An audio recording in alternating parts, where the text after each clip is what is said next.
They were just like, you need to just block, like, done. Hindsight 2020, romantic, kind of creepy. If there's someone that, and it wasn't an abusive situation, that is just like on all their exes, I feel like it's so problematic, you know, like You're damned if you do, damned if you don't. Such a profound moment. It's such a massive teacher, and it will shape everything you do if you intentionally go towards it. Morning. Thank you for joining Nurse Gone Rogue. I'm Diana Negrici, and this is Ryan Carroll. Hey. Hey. Why don't you introduce what you actually do? Because I know I'm going to be taking you back to memory lane. But I'll just do a whole rundown. So currently I do social media marketing for health coaches and that kind of stuff, content creation. But my background is 20 years in fitness, breath coaching, mindset, retreat work, that kind of stuff. So health and fitness is my history. And then I just fell in love with the process of videography, social media, and that kind of stuff. And decided to become a passport bro as well. That's it. And now we're traveling. And I don't have a home. I live with my mother. Borrowed her car to get here today. And I make videos on the internet. I'm a fucking catch. You're such a fucking catch. We're about to talk about why you're a catch. Yes, ladies, if you single as a Pringle and ready to mingle, let's go. Living at home with his mom. Well, what if she has a home? That'd be acceptable to you. I need a sugar mom. We don't take sugar babies, unfortunately. Sugar mamas typically don't take sugar babies. Yeah, you free? Would you? Fuck you.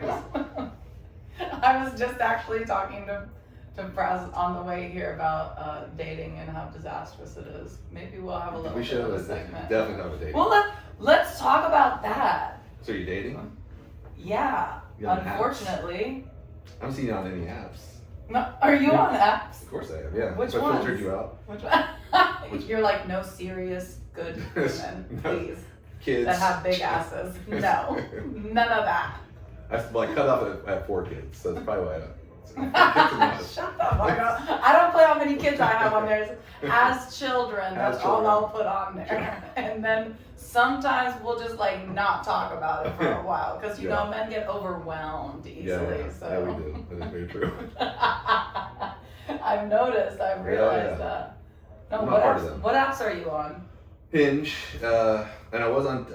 I have Tinder because when I'm traveling, it's more common. Hinge is like American English speakers, more. So it's not so popular in other countries. Yeah. So Tinder is like a serious dating app in other countries. Yeah, I mean it's still just trashy everywhere else. I think they miss the memo when they come to the US and they're like, oh, Tinder, let me meet some people, and then they're like, why is everybody trashy as fuck? They're like, oh my god. That's probably the main reason America's got such a bad rap is Tinder. Is because of Tinder? Yeah, I think so. And everybody that's on Tinder and going and traveling in the is news like... and politics and everything else. Which we're not going to touch that pot because it's hot. We won't go. No, I was getting my hair done the other day by a Balkan beauty. Oh, I might introduce you to her. She's a baddie. What part of the Balkans? I do like some parts of the Balkans. I think she's Armenian. Okay. I want to say. Okay. She's a cutie. Yeah. She's a good catch. But, you know, when you're getting, as evidenced by. But we were talking about, because you've got a lot of downtime while you're getting your hair done. I've got a lot of hair and stuff, so she's just asking me about, like, the last, you guys get your hair done for like 3-4 hours. Thing we left off. Yeah, when you're going blonde all the time, So, we were talking and, I was telling her about the most recent shit shows and what happened and wrapping up our conversations and stuff, and she was like, girl, you need to get on on this app. It's called Baklava. I'm telling you. What does that mean? What does that mean? Baklava, you know the dessert. Right? Yeah, I was like, it's not. Okay, so it's a bunch of Middle Easterners. Yeah, I thought it had like a different meaning or something. No, it's called baklava. Like it even has the geometrical shapes like a baklava. Wow. Like that's the logo. So I get up on baklava like while I'm processing my hair, and I'm like, Habib. Is it like it's just a bunch of Habibis. Brown guys? It's like almost all brown guys. If they're white, they're probably just mixed or like albino. Yeah, that's weird. Albino. I don't think I'm allowed on that. You know? No, No, I've seen like some like, you know, white men, obviously not the majority, Just but sneaking in, yeah. but you know, you can try it out. I'll let you pull it up. I want to look at it. It's okay. It's like it was asking you prompts like, you know, would you eat shawarma or you know, whatever. I'm like, damn, I need to pick a different one, a different prompt. It was like, what's your favorite Arabic song that you put on repeat? And of course I put like Sheikh Shack Shock. I'm like, Sheikh Shack I Shock. couldn't even name a single. Not that I like it. I just don't have the knowledge of that. So yeah, that's been. I think the biggest realization that I've actually come like I'm gonna pivot this shit and we're gonna get so serious so fast. Yeah. Cause you specialize in boy psychology. I mean, I've worked in the men's coaching realm, and I Right. enjoy it. I started working it because of myself, and I was trying to grow for myself. But And why? What happened? so growing up, I had this like crazy anger issues, and just like you know, like the typical, that's the emotion that you express especially when you repress all the other emotions and you don't express yourself in a grounded, cohesive way, and it comes out on its own, and then you like kick window shields and stuff like that. But so I was like, this is how I'm gonna be the rest of my life. Like, I'm afraid to live like this, and so I just started diving into ways to help myself. And I started doing like I wanted to be a part of a men's group and learn, and I couldn't find one. It didn't exist when I wanted to do it, so I made my own, and then had some friends come, and then they brought their friends and other people, and we started growing that and started to expand those and started doing vision quests and that kind of stuff with men. What's a vision quest for those that Vision don't quest is like if you were to go on a retreat, but it was brutal and uncomfortable, but like the outcome was even better. I love them. They are mega impactful. They're really hard. So it's just like it's a traditional indigenous practice that we've appropriated, but it's very impactful, and the way we do it is we did men only. So we brought out a group of 7 men, and we hiked out to the backcountry, found a spot where we could create a base camp. We went through the different practices and things that, you know, to understand what you need to work through while you're out on your own. And then the men will go out and find their spot. And then they spend 3 days, 3 nights there alone, no food, no shelter, no community, like the 3 taboos of what makes our nervous system kind of sound, you know, or like the, you know, like shelter, our community, those things are like what innately our biology, will tell our nervous system, you know, like that we're safe. That we're safe. Yeah. So your goal is making their nervous system feel unsafe. It's kind of, well, it's also like allowing nature to be kind of the support system and being able to be alone. Being alone is really powerful, but without those support structures, you have nothing but yourself. So a lot uncovers. So I say like, as the body slows, then the psyche unravels. So being in this place, you're in an altered state for majority of the time, just from being alone. Also not from not eating, you know. That resonates with me. Yeah. Like when I had babies. Yeah. My body was not my own. No, I was doing things yeah. I was like, and it was just like, it's just you against a fucking wall. Yeah. I mean, that's a against a brick mega wall. rite passage to have a kid, you know. Yeah. And I also think that's like going back to the men, like where men are at in this space now. Men are in a wild space right now, but yeah. I think in modern culture, we lack a lot of those rites of passage. Like women still have, you know, like it's more like biological. It's getting, you know, menstruation and having kids and yeah, even if you don't have kids, you still have this It's a moment where you come out adult. This shit that you have to deal with every fucking month. Like I was looking at podcasting next month, and I pulled up my calendar, my like menstrual calendar. I'm like, when am I going to be in my follicular? And my ovulation. I don't want to be podcasting while I'm menstruating again, because that's like not fun. You know, your like mood is low. You're just planning your trips around it and shit.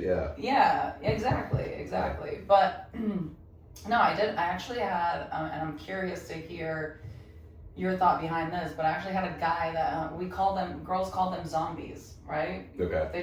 They go dark, and then all of a sudden, like a couple months later, they just pop up in your phone. This is dating, like, dating, right? Resurrect, yes, dating. They I just would say, resurrect in your phone. That's cultural. And he's I like, think women do that hello. too. Hey, you remember me? And I'm like, I deleted that thread back when I said I was right. done. Yeah, like yeah. I just didn't block you because I'm a nice person. 2 days to respond, and I'm out. You know, Right. I'm not in for that kind of communication. Right. It's not mine. So, but he did reach out. I just so happened to be bored on my recliner, a kid-free weekend on a Saturday evening. I was in my sweats, and he was like, "You should come out. I'm in downtown St. Pete." And I was like, "The fuck do you want? First of all, Was this on you're Baklava? disturbing my peace." No, Baklava is a 2-day exploratory Yes, we're done. project that I've got right now going on. This was a Hinge. Okay. This was a Hinge casualty. So, anyway, me being me, you know me, I'm like, spontaneous enough where I'm like, I'll throw some pants on and go see what this motherfucker has to say. Like, I'm interested. And, of course, he had been drinking with friends, and so he had a lot of truth serum. Yeah. And, I mean, to be fair, he was like, "Why do you hate me?" and this and that. And I was like, which part of this gesture that I've demonstrated with me coming out here is a gesture of, hey, like I would be curious to understand, like, how are you processing these actions and behaviors? Because I'll let you know about the other shit.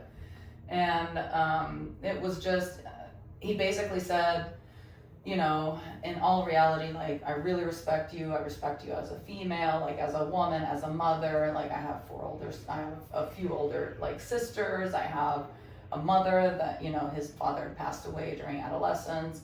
And he, very interestingly, was, like, a vet of the military and actually was, like, had a background in neurolinguistics and performance coaching, that, like, mindset shit. Yeah.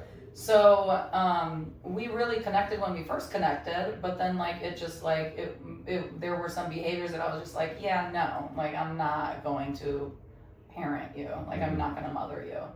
And I was actually talking with someone yesterday about like the Michelangelo effect, which you're familiar with, right? No. Where we see the best in people and like even more than what they can see, and then we try and like extract that out of them. We're looking at potentials. Exactly, like Michelangelo. But then like I was like, where do you draw the line between like the Michelangelo effect versus enabling behaviors, right? So anyway, our conversation, like I got a lot from it because it was validating to me, but I also got super frustrated because what he was saying was, and obviously he's drunk, so he's saying like very raw, unfiltered shit. And he was like, I gave you my worst because I wanted to like fail because you deserve so much better. Wait, is this the first date? What? Oh, no. This is like we had fallen off and not talked for a couple of months. I was thinking zombie, like it was like just like you were talking on the app and then it was just. No, we had met for like a couple of dates and like we Right. actually like sat, had a meaningful conversation for hours and we connected and we talked about like childhood and childhood trauma and family and like what our belief system is and why and what's wrong with like the world, blah, blah, blah.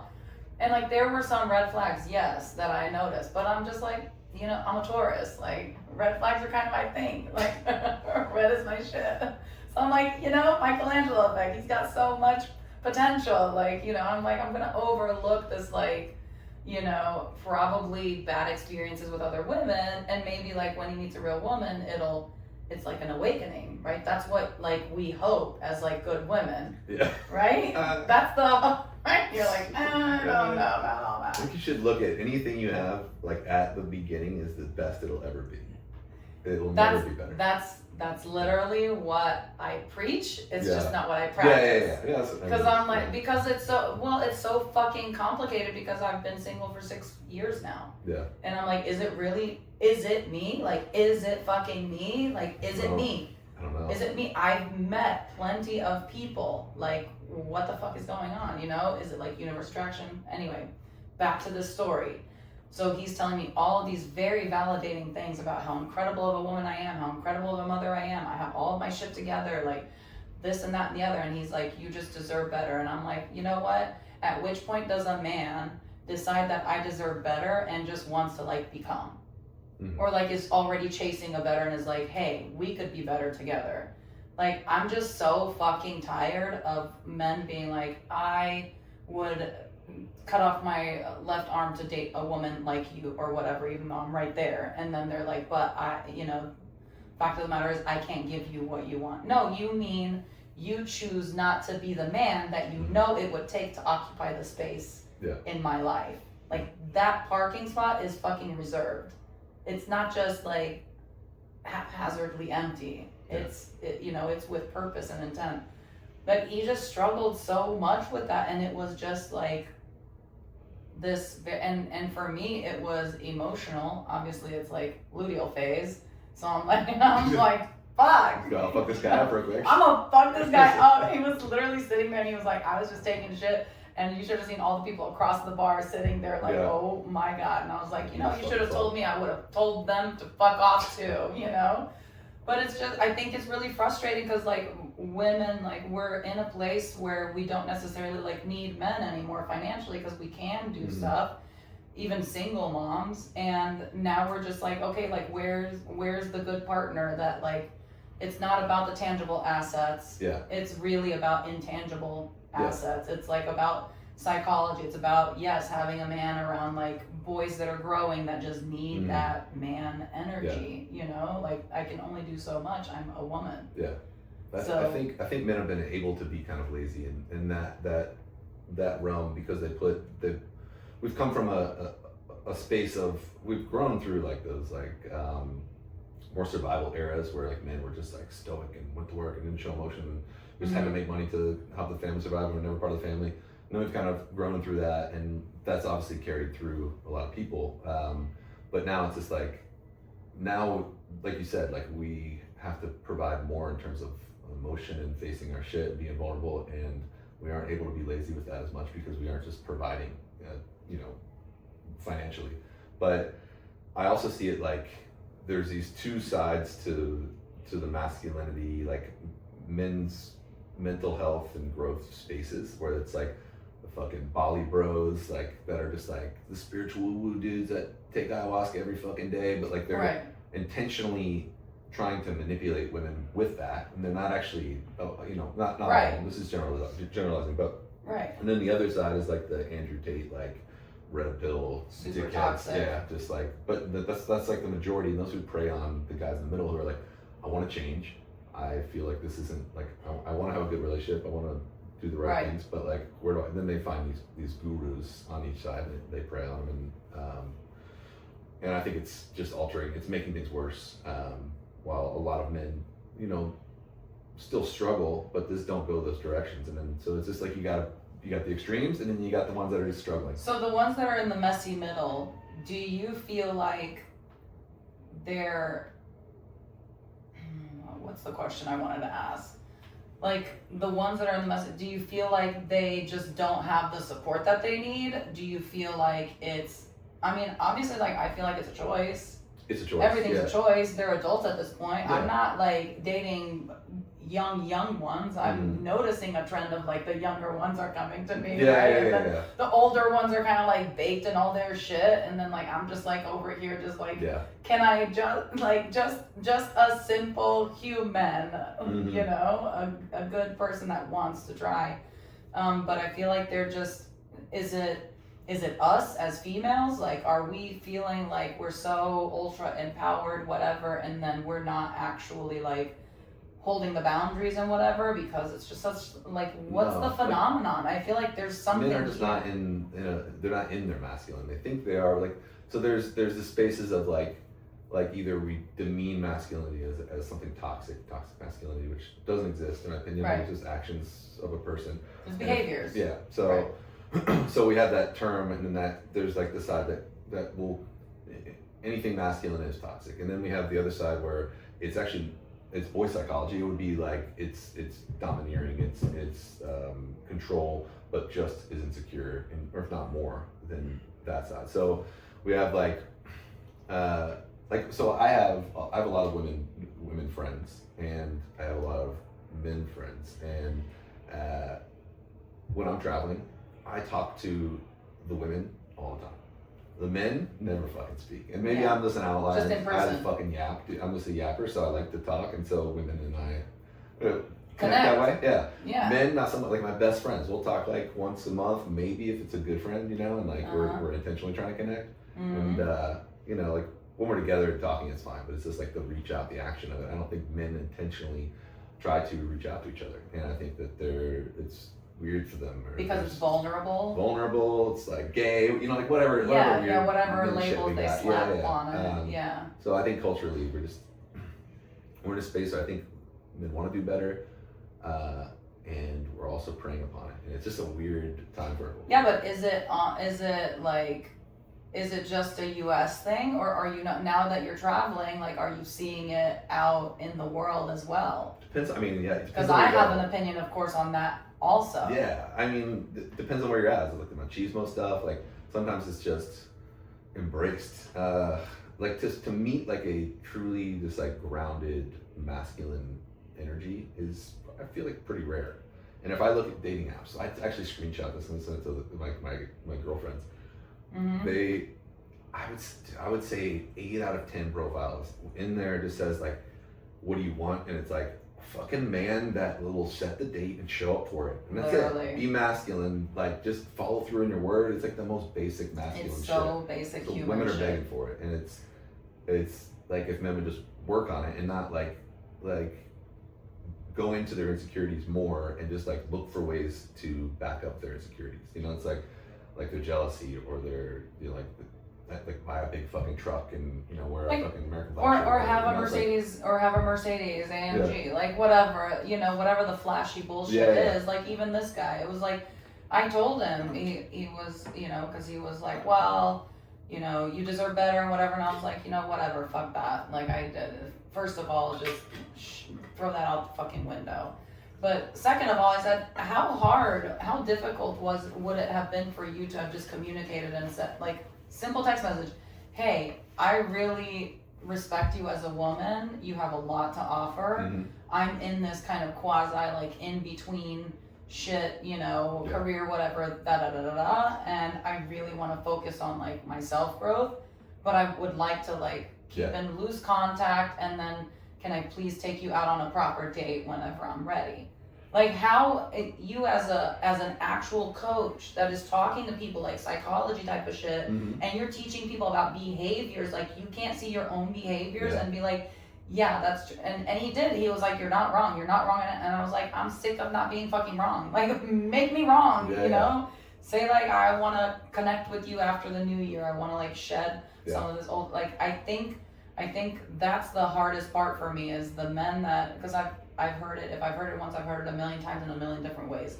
You're a lot, and not in a negative way. Mm. You're just a lot. Like that's what you are. You deserve what, you know, whatever, and I can't give you what you deserve. Kind Yeah. of. Like in different variations, but the same shit. You know, Yeah. I'm just not in the right place.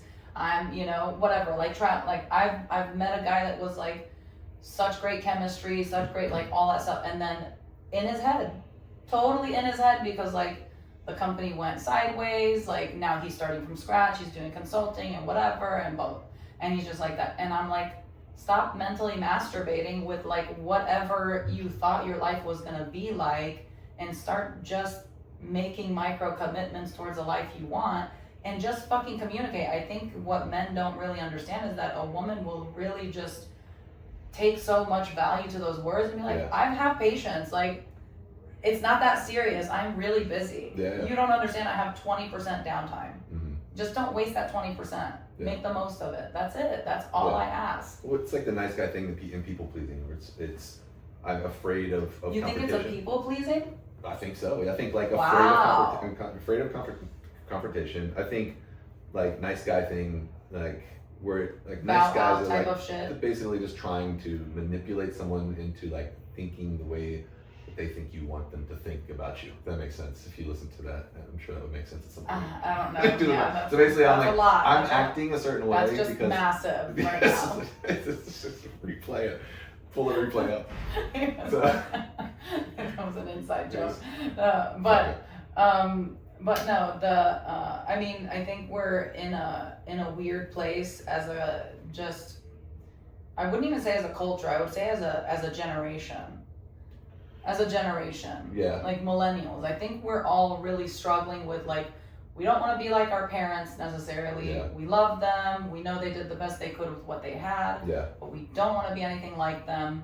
And then we also don't want to have I would take their paycheck though, the price of housing. the prices of housing, yes, I would take that too. stuff. Shit, I'm telling you, my dad bought some nice ass No shit, properties all at like good. nothing almost. They're making like $22,000 a year, but like At a fraction of Yeah. what it costs to buy a car nowadays. Yeah. Like it is. I do believe that, but I think we're just in this like weird spot of like women, you know, being independent. I talked a little bit about this like yesterday too, like modern feminism versus traditional feminism. Yeah. Like there's a beauty to feminism. It's just Yeah. become so brash and harsh and like so like it's a bad word cutthroat. now. It's like Yeah.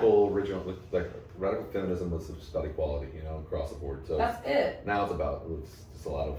Now it's about what? It's just bitching. Now it's about It's- what? it is Bitching? showing like Bitching? modern feminism has grown into a like more of a it's not like the original like radical feminism was about equality and not just like Yeah, not like, wanting to feel like property. it's just Having the right to separated. vote. We are divisive now. It's Like, like having we the are right to women sign a lease. and we are men. We are not like this cohesive unit. And that's what I think. Not even modern feminism. I think modern culture is in that space where it's us against them, and even like in a you know, like not even sexually. So like Yeah, not even energetically. gender. Right, Yeah, right. so Not just- even gender. It's like it's sexual orientation now. It's like gender identity now. It's political, whatever you subscribe to. It's what is your citizenship and like you know, which country and whatever. Where do you? It was interesting when I went to Europe the last summer and like did my solo trip, and I met a lot of people. I met, you know, a lot of people that were still kind of obsessed with like the land of opportunity, America, which it still very much is. Like I don't know how For the much time of being. that like you feel Time being. in your yeah. gut. Yeah, For the time being, yeah. time being. I mean, I think there are definitely countries that we're just so huge that I think it just takes so much more innovation and like creation and whatever from other countries to have the cutting edge, which it's coming for sure. But it was interesting to see that people are still in a place where America is like, especially when I was in Greece, or you know, Romania is another spot that like as bright and as smart as you are, like you're never going to make a certain type of financial momentum or anything unless you're adopting American tools or actually Yeah. like in America type of thing. So but I did, you know, I met a gentleman organically in the streets of Bucharest, sitting all by my lonesome. I thought he had a lot of great masculine energy because like what man sees you 20 minutes prior in a completely different area of the streets and then happens to notice as he's walking by in a different part of the city the same woman Unless he followed you. sitting alone unless he followed Unless me, he followed- which is a the very word. fucking Oh, real now. the realization. Yeah. Hindsight 2020, Yeah, not okay, so okay. romantic, kind of creepy when you think about I it. will say, like, so, like, we've eliminated men approaching women. Also, like, women bitch about it a lot because it's like it's men that It's do like creep. bad if you do, bad if you don't. You're Yeah. damned if you do, damned if you don't. I mean, it's men's fault in certain areas because of the way they approach women, but like also like we've created this like the circle of like where the like you are When is afraid it even to right? approach. Yeah, but I think that should be a thing. I think like I started doing that intentionally because I was on the apps. I'm like not seeing Not people in inter- public. yeah. So I would go out like I pick a day and I would go out and just like talk to people you know, with the intention of also like picking up just someone A chick. organically. Yeah. Yeah. And so I was just like, but it's I think it's I've become fearful of it, and it's like It's a why little am bit I... of a crap because I feel like it's a little bit of a crapshoot Yeah. too. Like at least in the apps, you kind of like know where their head's at. Yeah. And then if you just see that, like you see someone there, oh, they look really put together, but Yeah. then like you get to know them, like this guy, you know, in particular, like I'm like, oh, he's got some good, strong, like masculine energy. He's Yeah. about to be like, he was like 10 feet away. He asked for permission to come sit at the table, whatever, sat there, like asked a bunch of questions. And I was like, damn, he's really secure. Like, Yeah. you know, wound up being from like the Netherlands. And long story short, was still completely and totally like emotionally enmeshed with his last relationship that was long, and was in complete denial of it. Oh God. And Yeah. like to a point where like he came to America, like we spent a few days there. It was that whole bubble, you know, situation. Like you're traveling in Europe, Yeah. you're in Spain, like it's beautiful, it's whatever. Yeah. And then comes out here, and I had told him beforehand because there was already a big red flag, and some of my tourist girlfriends, which is why I kind of like second guessed it. And I was like, I don't know, like it seems kind of harsh. They were just like, bitch, you need to just block, like done. That's Yeah. that's enough. You know, cooking for an ex-girlfriend who is now with another boyfriend and saving a plate for the boyfriend, like is probably one of the biggest red flags you could possibly have in the beginning. It doesn't Yeah. matter what it doesn't even matter like why Wait, you're doing so it. he was. So she had a boyfriend. His She ex? already had a boyfriend. And they were just like hanging out as friends. And they had a place together, and The they were boyfriend selling and it right because Okay. so like him and her Oh, okay, had okay. bought whatever. So now Got they it, were yeah. doing all their stuff to like list it, sell it, all the Yeah, yeah. things. And then he told me that like he had sent me a picture of like Mirepoix, like he's cooking and whatever, Yeah. and I'm like, oh, and in my like. This is the thing, like, I hate it when someone insults my intelligence, because it's like, we just talked, and Yeah. I know it's going to take you an hour and a half to get home, and you've now sent me a picture of you cooking, like, 30 minutes later. And so I'm like, oh, are you already home? I'm starting to ask questions. Like, Yeah. I've learned so much by just being more curious, even if it's, like, consciously curious. Yeah. I'm like, oh, are you already home? Like, you got home really fast. And he's like, no, I'm at the house. And I'm like, you mean at your ex's house, you know? Yeah. And I was like, are you cooking for your ex? Yeah, but we're saving a plate for the boyfriend. And I'm just like, Yeah. that's like he already knew the Yeah, trend yeah. that this conversation was going Yeah, down. yeah. And he was like, let me soften this blow a little bit, because But like, I if you know. would have started with that, This- told you before he left, I bet you in a totally different situation. I may Maybe, have, maybe. but I also Okay. knew like how impactful that relationship Yeah, was okay, to him okay. and stuff, and I was like, hey, you know, are you even ready? And then like timelines were Yeah. very blurry while we were talking about it, very disconjointed, and then come to find out it hadn't been a long time. Yeah. And this is like the trend, and I'm curious why. Like, so long story short, I broke it off with him after he came here, because once he came here, her behaviors became even more heightened. Mm-hmm. And I was like, why? Well, I told her where I was going. And I was like, why? Well, because she asked. And I said, but she asked you a month ago and you didn't tell her. And now you told her 2 days before. And I said, did you tell her you're going to explore romantic interest? Yes. Why? Oh, a slip of the tongue. I was like, it was a slip of the tongue? Like twice? You slept twice? Like how? In the same conversation? How? Like you don't even have like mom brain. Oh my Like you know, how do you do that shit? And then of course the behaviors like happened, and then I was like, okay, this is obviously very still way too fresh, even though this person has their whole life. Like she wants to ride 2 horses, and I guess you're the second motherfucker. I don't know what to say, but I'm not sharing. Like I'm good. I'm so good with not having to share. Like it's not even funny at this point. So broke that off, but I'm just wondering like what the trend has been. Because you'll go out on a date, the guy will tell you like they're broken up or they're whatever, and then you start asking more questions, and it's like lo and behold, it's been like 3 months since they've Yeah. moved out. Yeah. And what's that like phenomenon? Like what do men really think like, oh, I'm done, it's done.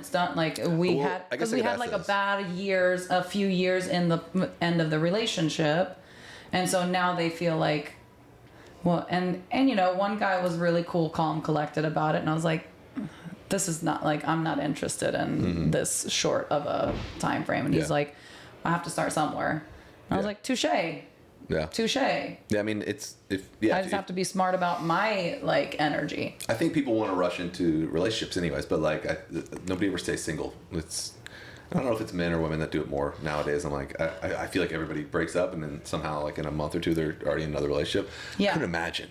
It's the most exhausting thing to do. I'm a year or so single. I don't even know. I don't know what today is. What 6 day years is it? single. 6 years single. Yeah, okay. 6. Yeah. Wait. Yeah, so I'm a like vet. this next year I'll be a year and a half. So, and I'm like nervous. I'm like, am I ever gonna want to be back in that shit? I mean, I love relationships. I love like a partnership and having someone to build something with. but I just feel it's just really nice to come back to yourself and prioritize yourself. Isn't it like what Tom Hardy says? Like, it's dangerous to be single for a long time, because once you've experienced that peace, like, you never want to let it go. Yeah. And I think that's where I'm at. Like, my kids are growing up. My oldest is about to be an adult, technically, in like a year. Yeah. You know, my son, you worked with him. I'm so proud of him. He did like soccer tryouts for his varsity team. Cool. I think he might make it. He made it through the first cut. You know, he's working on mindset. He's working on, like, he still has like the breath work components that he learned with you and things like that. So, like, my kids are finally aging, and it's like, even though the number of my kids is probably scary for some, I'm just like, do I want someone like in our space, potentially bringing like foreign energy? Like, I'm in a place where I'm like, I want them to have their own spot and me have my own spot, and we come together like when we want to, and let it like organically grow. But I just see so many people out there that are just like, it's almost like an immediate, like, move in, blend families, whatever. Like, I'm hearing the kids' friends from school, and they're like, oh my gosh, there's this person, and they're moving in with their kids, and it's just me and my dad, and I lost my mom, and like, it's all this like emotional trauma that I feel like people aren't really realizing, that we're just like, it's not even an in-love experience at this point. I feel like it's just trauma bonding after trauma bonding. Yeah. Kind of shit. Yeah, I mean, so like, like what you're saying in the beginning. So like, going back to like having that space where it's like, if you know, like, I don't want somebody to disturb my peace. I feel like that does set an awesome standard for you. It's like, all right, so if you're gonna come into my situation, then it has to only add to it. And if there's anything that takes from it, it's just not worth my. But I feel like a lot of people break those standards for the loneliness or for their identity, because when you're in a relationship with somebody for a long time, they become part of your identity. So when you break with them, you lose part of your identity, and then everybody just wants to immediately replace that. I feel like that's it's a vulnerable side to you. I feel like it's painful, like, and I don't think anyone wants to face it. And to me, after you get past that space, then it's just like, fuck, it's just so good to be single at the same time. Well, what do you feel like was the easiest way for you to like get past that initial phase of like vulnerability, being single, not, you know, like not having that side of you, that losing that identity with the relationship? Like, what was your immediate response? Do you feel like that was the best response? How long did it take you? Like, what did that journey look like? Because mine is like, I've talked about my journey. Mine is very long, you know, and it's been a lot of layers, but yours is more fresh. Yeah, I mean, going into a breakup is gonna be painful, but I think being able to be honest with yourself and look at what your partner said about you and take it to heart. be honest in terms of, like, you don't have to accept everything that they said. Obviously, some of it's not going to be the truth, but I had a lot of truths, you know, and like, I understood, you know, like, it hurts to have like someone not accept you, and then you not accept them, and like, why, and all. You just like processing those things. But I think like honesty and not blaming is the biggest thing. Like, everybody just seems to be like, my ex, anybody I meet who's like, my ex is a piece of shit, and I'm like, were they abusive? Or they're like, no, they're just like, it's just like some arbitrary shit. Like, it's, if there's someone that, and it wasn't in an abusive situation, that is just like shitting on all their exes, I feel like it's so problematic. You know, like, I think you should be able to end a relationship that wasn't like cheating or abusive or something like that, and still maintain a friendship with them. You know? You don't have to like talk to them every day, but you should be able to be like, not in the same room. Yeah. Have you been in the same room? Is it Andy? Or bleep that. Cut it. No, no, but we talk. I didn't say it. You said no, it. It's Whatever. cut that. No. What was that noise? No, we talk pretty frequently, because we just like, she's got a boyfriend, and I think that they live together now, and but we'll talk like every month or so. Because she's still on my phone bill, and then we have a storage unit together. So there's things that we talk about, like bills and shit. But I see. Or like, if something happens that's funny that was like in our life, we'll share it with each other. And I had a buddy that just died that we both knew, and I shared that with him. Yeah, so wow. Yeah, sorry. So those kind of things, like, we have still talked about. I think my question, so that would be a red flag for me, obviously. Really? By the way, any conversation? Just FYI, really? just okay. FYI. I mean, I think that would be like making me twitch, because of the last situation my best I friend had. before that is my ex before her. Literally my best friend. You have like all your girlfriends turned into best friends. Be Not careful. best friends. No, Be like Annie won't be my careful. best friends. We do Women not beware. See, we do not see. Yeah, I'm that is just the teasing. thing I talk about the first date. Is I'm like that situation because I think that's really good. I think what sets it apart is like, can your new romantic interest meet with that person? Mm-hmm. You know, and like make and like you as best friends feel are. and feel comfortable Yeah. and feel comfortable about like what your relationship Yeah. dynamic actually is. She's and dating like my best friend, by the communication. way. My What? ex. My ex is dating my other best friend. So it's Your we're male just like best friend? incestuous. Yeah. Oh my Yeah. god! What? I can't wait till he's single. I'm gonna start fucking him next. Nah, I'm just kidding. I already fucked him. Yeah, I just run through them. I keep them in tight. You're like, we're just this ethically polygamous circle Yeah. of people that Yeah. love woo woo shit Yeah, and that's whatever. Like, Yes, brother. Let me fuck your wife. Yes, ascension. no woo woo shit, all boom boom shit. Yeah. All woo woo and boom boom. No, I think I was more curious about like how did you deal with the loss, the grief? Did you go introspective? Did you like isolate? yeah. Did you Both. like go ape shit? All. All I think of it's it? all good. I think it's all like, of it in what phases? Like what was like so I day think- 1 to 5 was like to don't have me to be it's that it's specific, like but flowing through like there's you could do all. Oh, if you do one, I feel like one of them is going to cause damage. So if you're only introspective, you're gonna no break from the pain. It's just fucking brutal.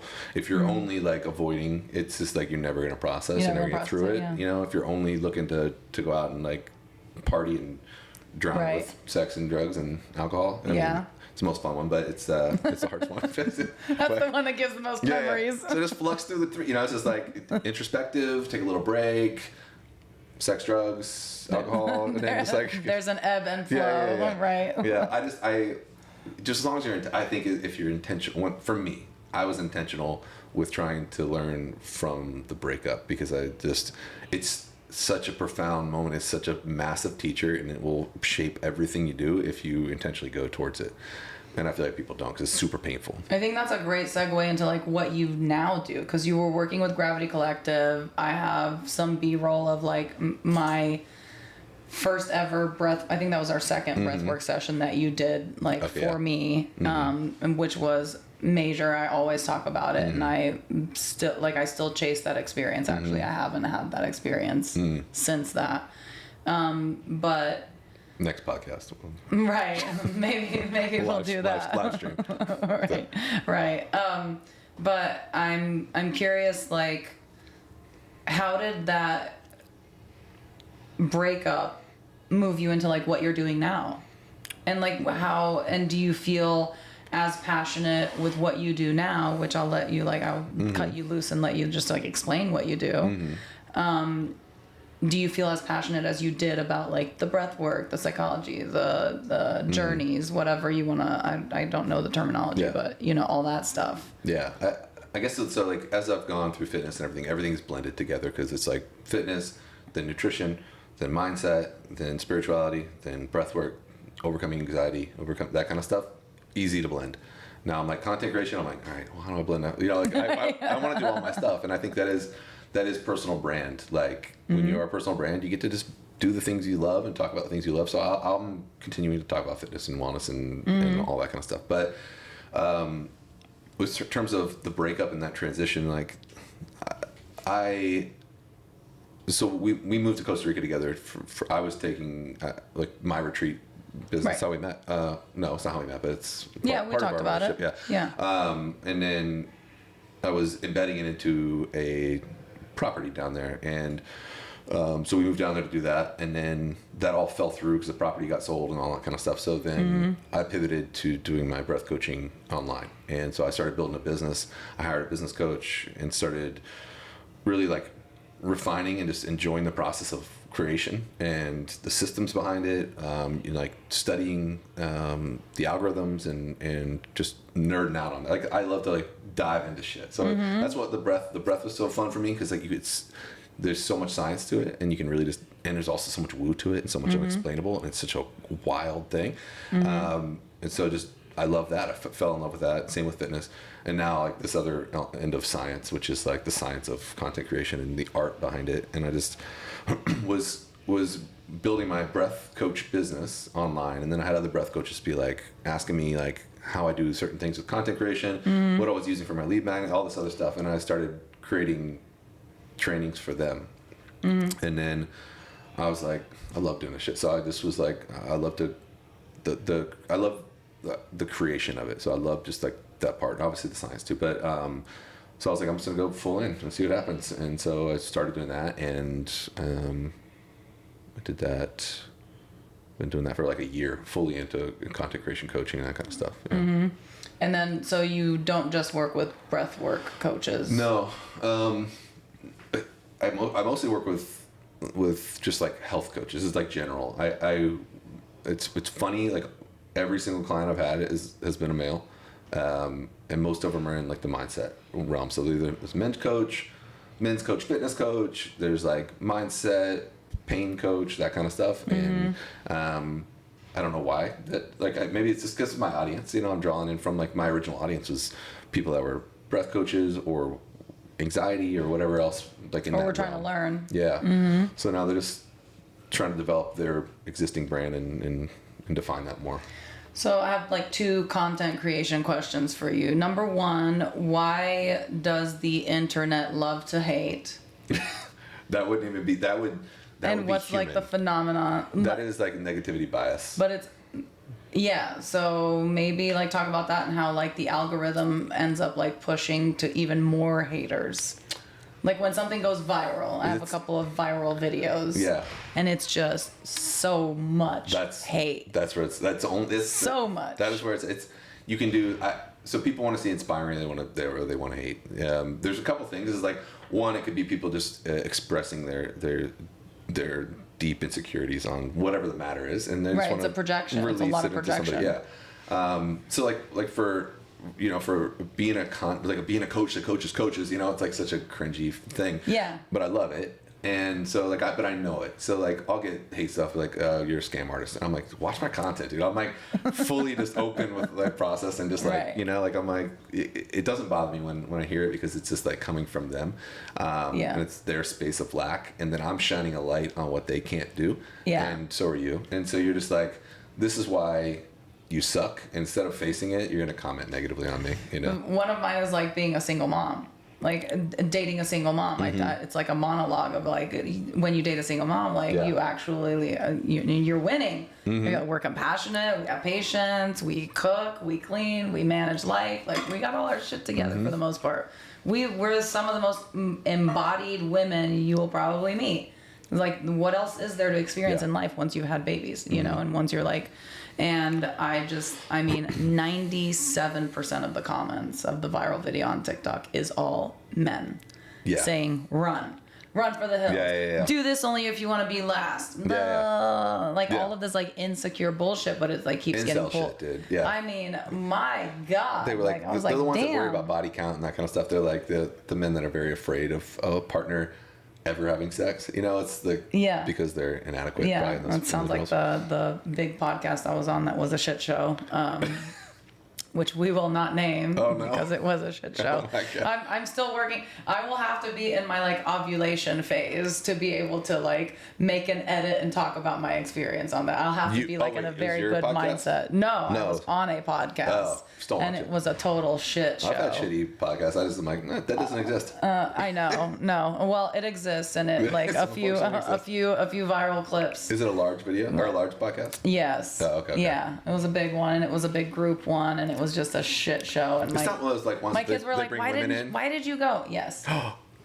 It's that one. No, it's not. Yes. Oh, they just come in like the mean women. That's all they do. Yeah. God, yeah, dude, I would it was just that love one. to headbutt all those guys to death. I know, it was that one. And I know he was very insecure, the host. He tried to offer me money to come back on the podcast and podcast like with a Christian mother of what, and I was like, motherfucker, I've been Christian, I've been all the things. Okay, like shut the fuck up. Like I pity you. Like I pity you more than anything. But no, some of those videos surfaced, and then I actually had like some extended family like far away that were like they remarried, and that person actually talked shit to one of my like, you know, little younger family members, saying like that I'm like this, that, and the other, la la la la, and I was just like, oh bitch, It's time to go. let me Let's go for a reunion. tell you Yeah. that this time is a warning. However, the next time I'll be showing up on your door steps, and you will not be a happy camper when I'm done with your ass. Like, that's it. That's all I have to say. Oh, it's brutal, but yeah. But yeah, just I think it's so hard to like see comments. So yeah, what I did was like, don't look at them. Like, fuck it, you know. And there are a lot of people that actually do resonate. So there's a lot of people that are seeing it and they're like, yes, this is true. They may not be commenting, but they're, you know. It's tough when the majority is negative but that's the easier thing to do. You know, it's not like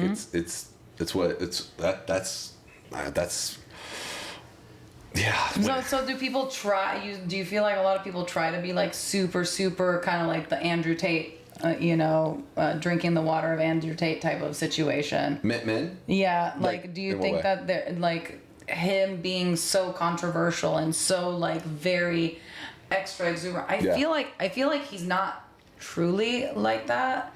He just is like that in front of the camera. Besides to his, like rape charges and right. and Well, okay. No, human I'm trafficking. just saying like I feel like you can't get women in bed like that. Like you can't be like talking like that to them in person. Yeah. He'd have to be able to be like, yeah, no, I just do that in front of the camera. Like, I mean, what woman would want to climb in bed with you whenever you're talking like that about women? I don't know. There's a lot of like.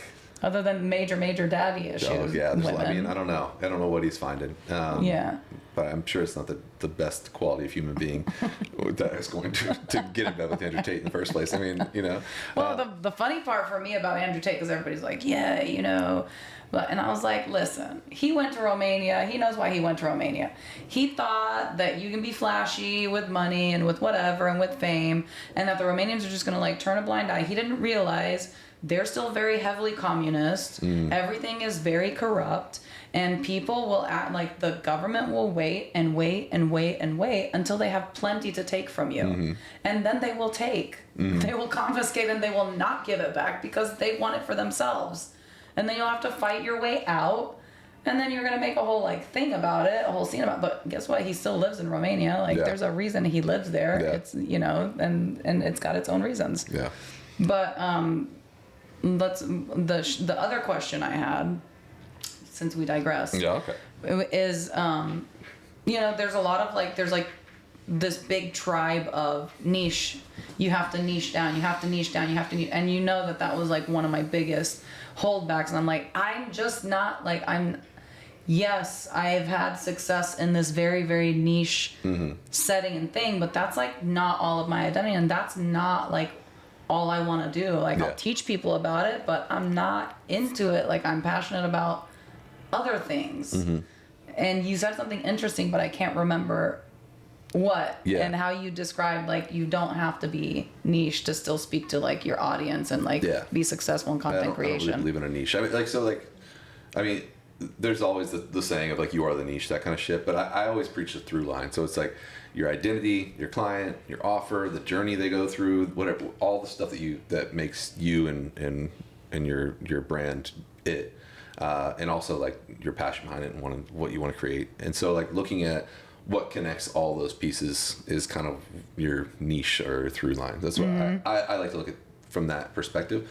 But also just like, what do you like to create? If we're talking about content creation, like what do you like to actually create? Is it a podcast or what format, what style, you know? And do you have to stick to that? Because you know, I like lip singing to Cardi B every once in a while. Do it, yeah. But then like I also love like having genuine conversation and getting clips and like really you know promoting like what I wish I would have known when I was younger, when I was struggling trying to get into business, or like as I've gone through like the business struggles, or just like life in general. I feel like life is so complex and we're trying to really Like when someone tells me I need to niche, I'm just like automatic, like repulsive. Like I'm just like, no, Yeah. no, because it's not that simple. No, I don't I'm think not so. that simple. I'm That's not not the just a businesswoman. I'm not just a nurse. I'm not just a mom. I'm not just a woman. I'm not just single. I'm not all of these like labels Yeah. and titles. I'm like all of that and more. Yeah.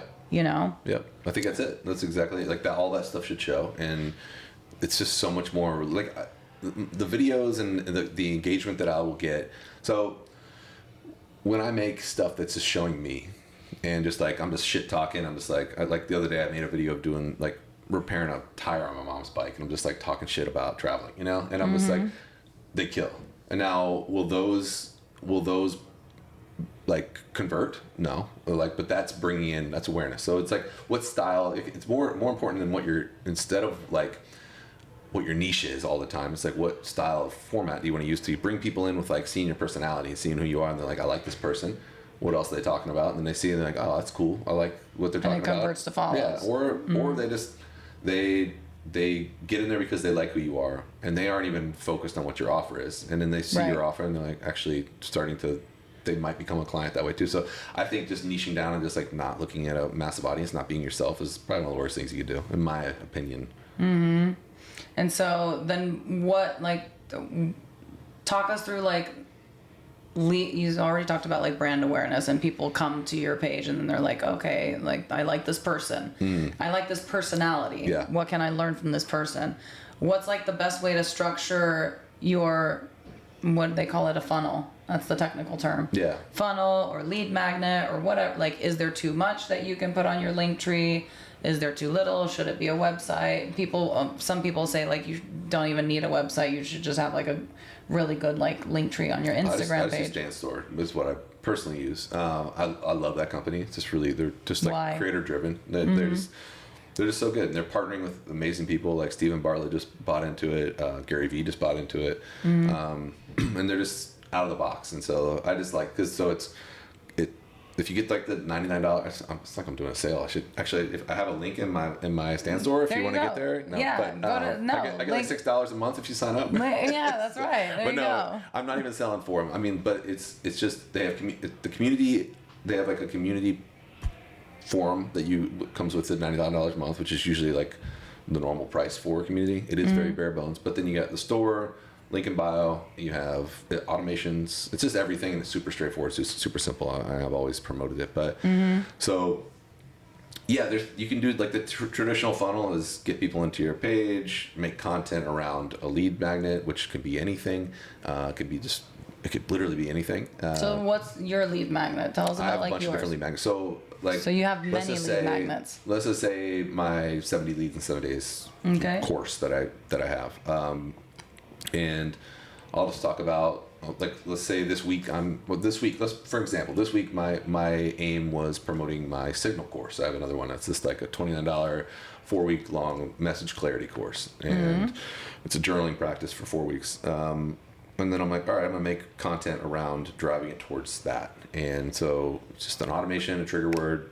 This is like general funnel shit. So Right. just create your content, aim it towards a lead magnet, and then get them to purchase. They're in your email system, and then start to push them towards larger, like your high ticket stuff or whatever. So do you use or like community. go high level for your automations or anything like No, it's it's just all all through the stand stands? for. Yeah, It's yeah. all so it's all that's all like one hub. that Emails, you- automation, email automations, sequences, everything is in stands for, yeah.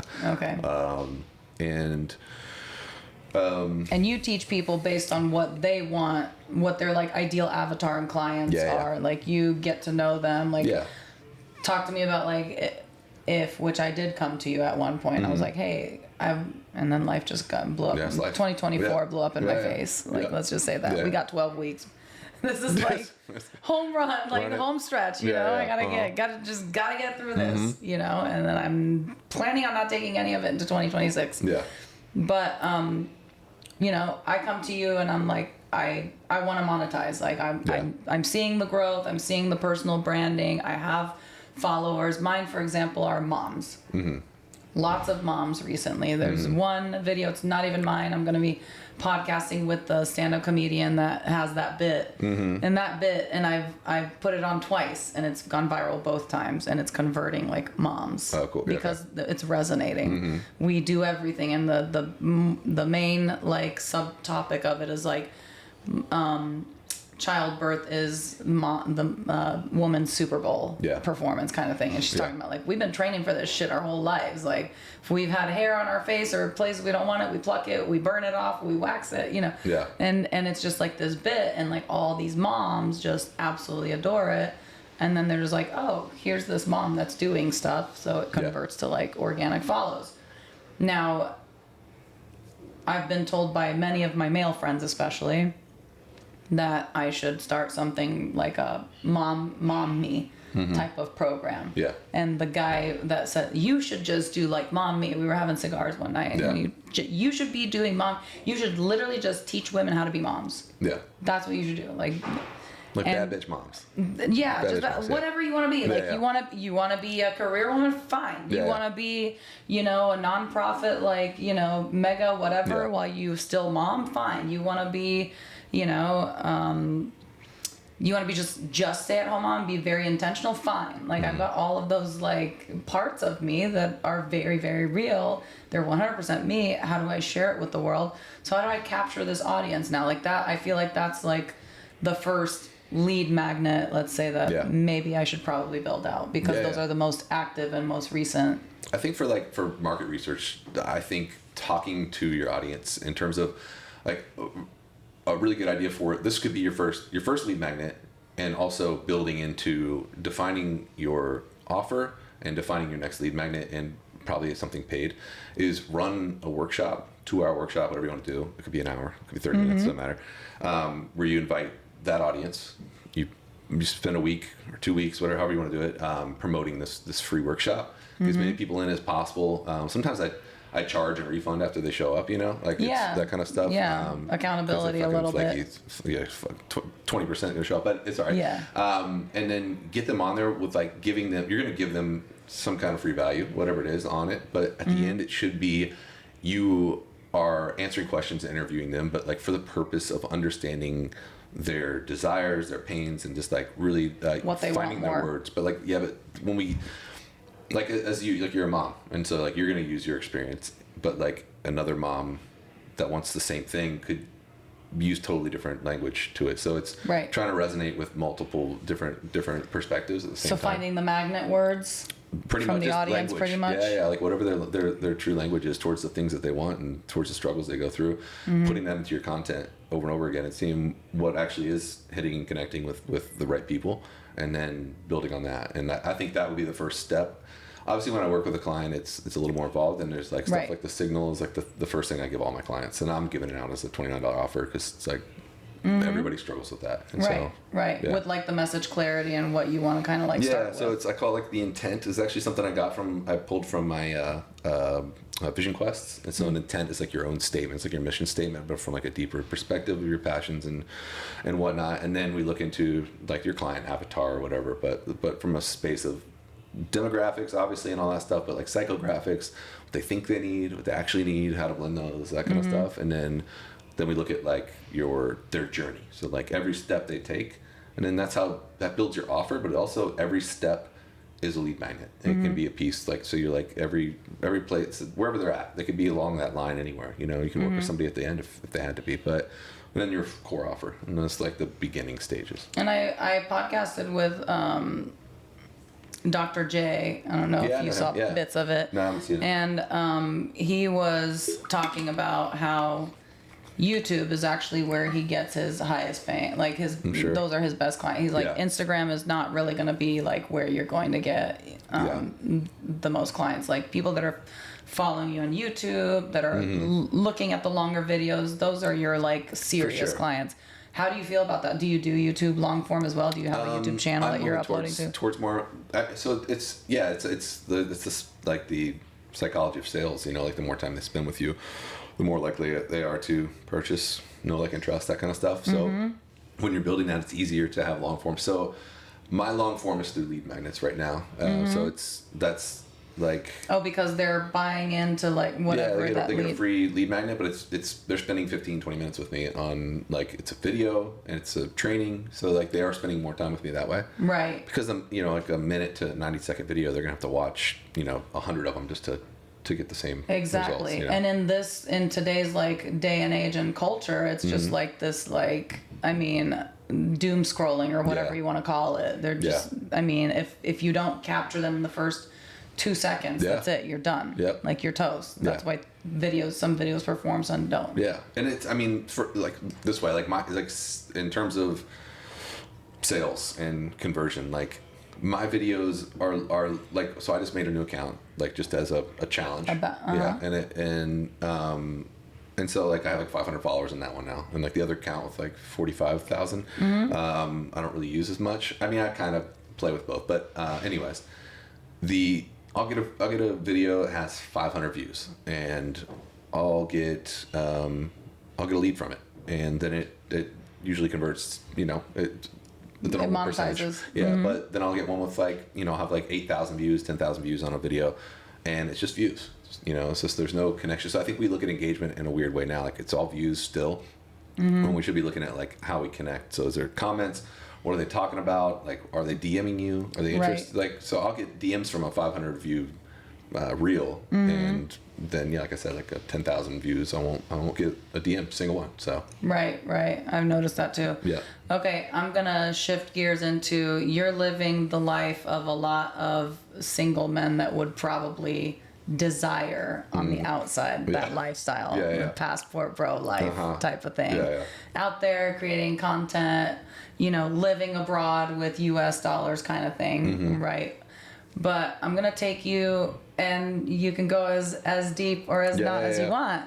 I want to take you to like how is it truly for you living that kind of like nomadic lifestyle? Yeah. So I this is something I do share pretty frequently in my so it's amazing.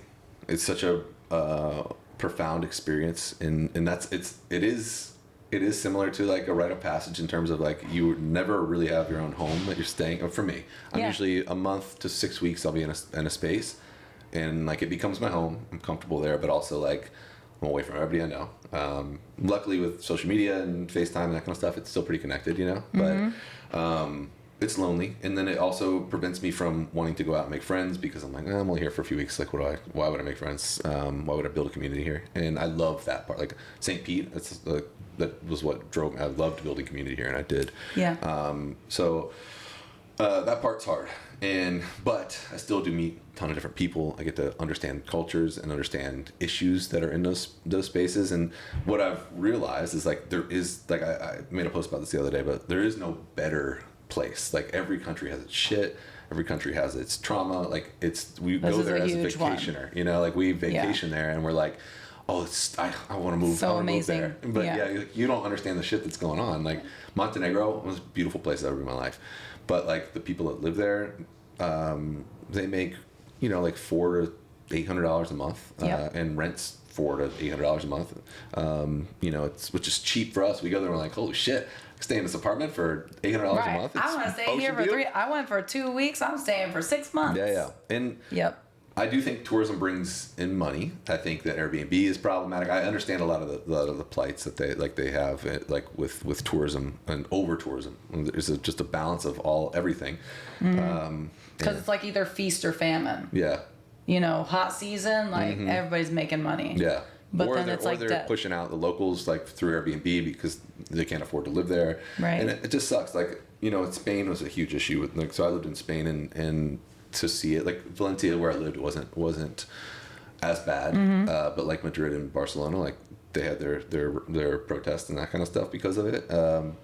It's just so expensive. I mean, it's like living here, but like you're making, high end is making $30K a year. And so it's hard to live that way. Imagine living in St. Pete making $30K a year. It's fucking brutal. A lot of people do, but like it's that's not living. That's surviving. Like Largo, maybe, I don't know. That's surviving at best. But that's minimum wage is around if that. So, and do you feel like this is sustainable? Like there are a lot of I've met and talked with a lot of different men that are like, yeah, I'm just gonna like finish up what I got to do here, whatever, rack up money, and then I'm just gonna go on an island in the middle of in the middle of the Philippines or in fucking Cambodia or Colombia or whatever, and like I'm just gonna live my best life there. Well, you know, is that realistic? How do you feel about If you that? like it, Do you feel like they're just like saying that because they're so like disheartened and disappointed at how like they're not able to actually find true happiness, and they're looking towards something else, but that's not really gonna.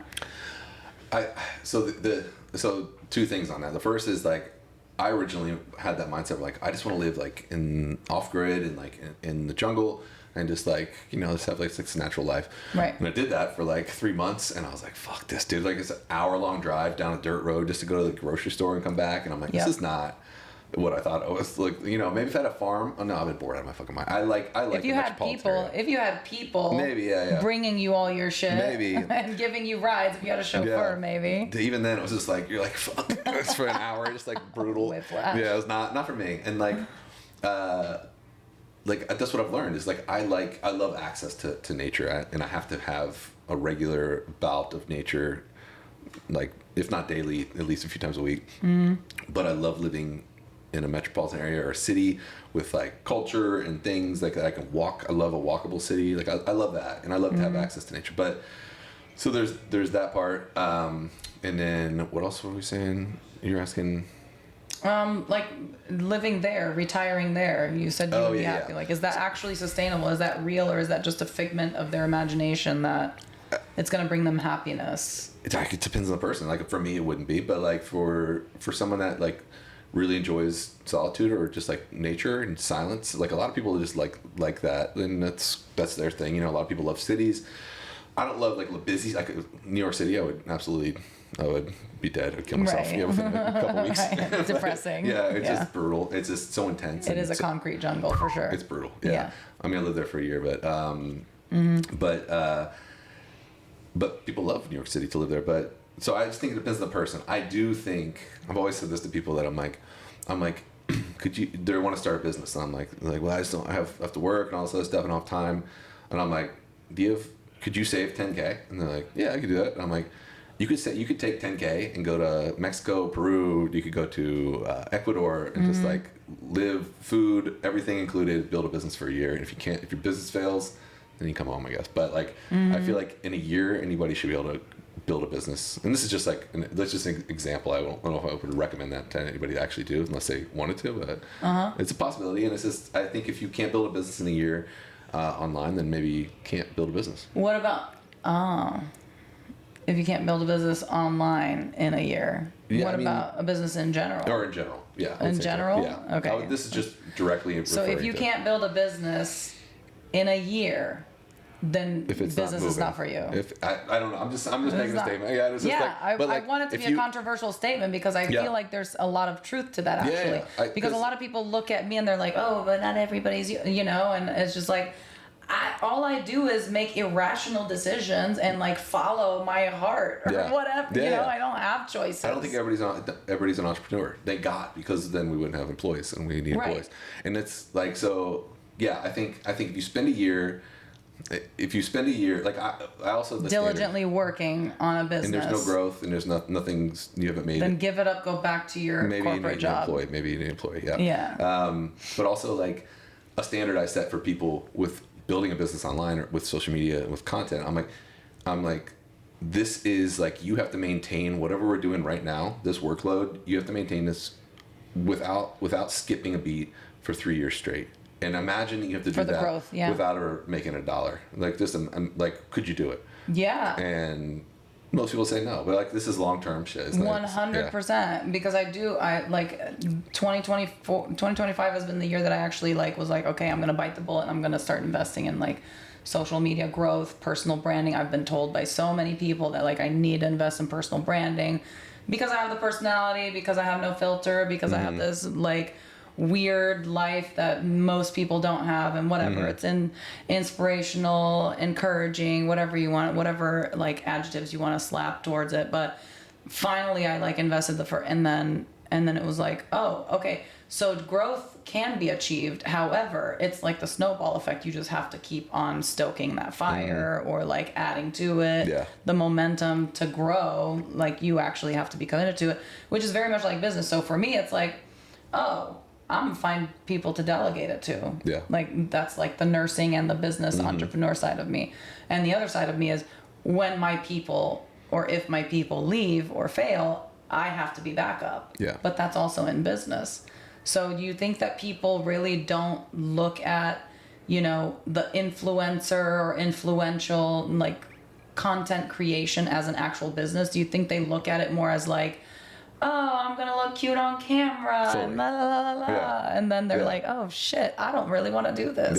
Yeah, and it's funny. I'm like, the people that say it's not a real job are the same ones who spend their lives at work, wasting time at work, And being watching miserable. the content that we're making for them. And I'm just like, it's not easy. And if it was, then everybody would fucking do it. And people Yeah. try all the time, but they can't do it. People can't even post a single video, and it's not for everybody, and that's fine. And I've had, well, and I work with, you know, my videographers, and, you know, we were just talking a couple of days ago, and he was like, not everybody's like you.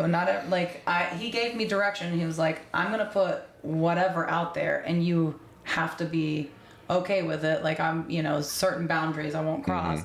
But I mean, some of the most viral clips are like me just talking shit. Yeah. You know, after a glass of wine, and he's like, those are the ones that always go viral because your Yeah. filter is like, I don't have a filter, so imagine me with like wine or something, Yeah, you yeah. know, like I'm the extra expressive. And he was right, and he was like, you know, and I refer a lot of business to him because I've experienced a lot of growth too. But he's like, some of these people, they've seen your growth and they come to me and they're like, I want the same thing. And then we record and we get the content and they're like, no, I don't want to put that out there. No, I feel like I look this way. No. Yeah, And they yeah. get super intimidated and gun shy, and they're like, Massively. I can't do it. You know, I can't. And I was worried about how my kids were gonna feel about it. And, you know, my one son you worked with, I won't name his name, but you know, he was like, I was dropping off to school because I think his sister left. No, I was dropping it off somewhere. Anyway, we're having like our mundane conversations, and he's like, yeah, I told my buddy that you're like TikTok famous, whatever. And I was like, what? He's laughing at me about like some of my more like funny whatever lip syncing reels and whatever. yeah. And his buddy, I think one of his buddies was like looking and saw when I was like 9,999 you know followers, and was like, bro, I'm gonna make your mom a 10K or like right now. You know, and to see them like see that it's actual work, to see them be proud of it, of just me being like my authentic self, even though I'm sure I make them cringe many times, multiple times a day, like, which is, I'm just like, okay, I'm getting a reaction, like I have your attention, thank you, is really nice because it is an outlet, like it is. I think people, you know, Fitz has always told me, he's like, you're just wasting your time like doing edits, and I'm like, no, I'm not, you don't understand, this is like an outlet for me, like this is mental work for me, this is me processing some shit that I wish I would have seen like before I left. Like social media saved my life when I left my relationship, because I finally got permission when I wasn't getting permission from any of the real people in the world that were surrounding me and watching me go through all the pain, like spiritually, emotionally, physically. You could physically see it on my body. I don't look like that anymore, nor will I ever. I refuse to have that kind of emotional pain and have to stifle it. So I think that like what a lot of people don't understand or misunderstand maybe even is that we are creatives. Like I come from a very creative background, you know, artistic, like music, singing, poetry, writing. I've always written, and a lot of that was stifled whenever I had to become an adult prematurely, and then had responsibilities and kids and all the things. And now I'm like coming back to myself. I'm just coming back in a different era where like you can do all of these things. It's just other people want to watch you do it because low key, like they're scared Yeah. to do it themselves. So how many people have like signed up with you and been like failing themselves out? That's what I was going to talk about that too. Like content coaches they promote like their clients that just do well all the time. And Yeah. I'm like, maybe I was like 25%, 50% of my clients will actually make it, I think. And that's like, for me, it's hard as a coach because I'm like, I am creating this program for someone that is hard. It's impossible for them to do it. In other words, like, so I can literally say, do these 3 things this week, and next week comes and they have not been done. They still haven't done And it. we're just like, it is the basics. It's like, just make a post, do this journal entry on, like, so I can get some clarity. And it's just like, I come back and like, have you done it? And they're like, but we're connected all week long through like Right. WhatsApp. We just voice note. And it's just like, I'm checking it. And so like, I leave it to them. I'm at a point now where I'm like, if they don't go for it, I'm not going to bug them anymore. Like, I'm not there to babysit. I'm there to provide what the help and the structure and all the back end stuff, help them define their message and their content. And if they can't do the work, they can't put in the output, then I'm kind of done. So I'm working on, with that being said, I am going through like a qualifying process now where like I just can't take people that aren't potentially able to do it. So there's an onboarding call that we do before we work together, because for me it's exhausting to have someone I have to beg them to do the stuff, and Yeah. that is majority of the people. And so I'm taking over now. The way I'm doing it is I'm taking over output for those clients, where it is basically I script with their help of their voice. I research the niche. I create the script, the storyboard, the shot list. All they have to do, and let's hope they fucking do it, which they do. This part's a little easier to do, but sometimes I have to pull teeth here too a little bit, but at least I'm in control of the output. And then they just film the scripts. They send me the shot list and the B-roll. I edit it.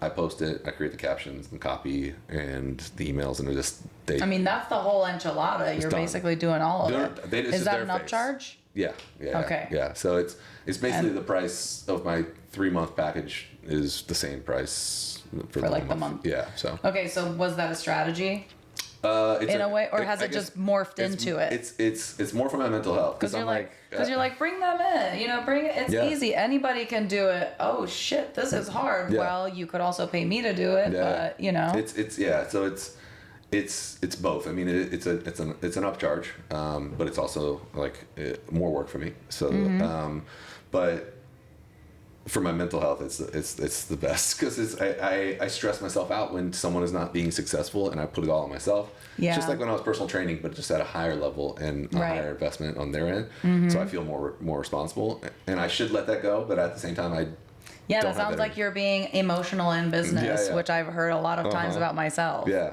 I want to provide value, and I want them to fucking succeed as well. Like I want them to be able to do what I do, Yeah. and live this kind of life. But sometimes I just don't have it, and sometimes I'll have a client that doesn't. While we're together for 3 months,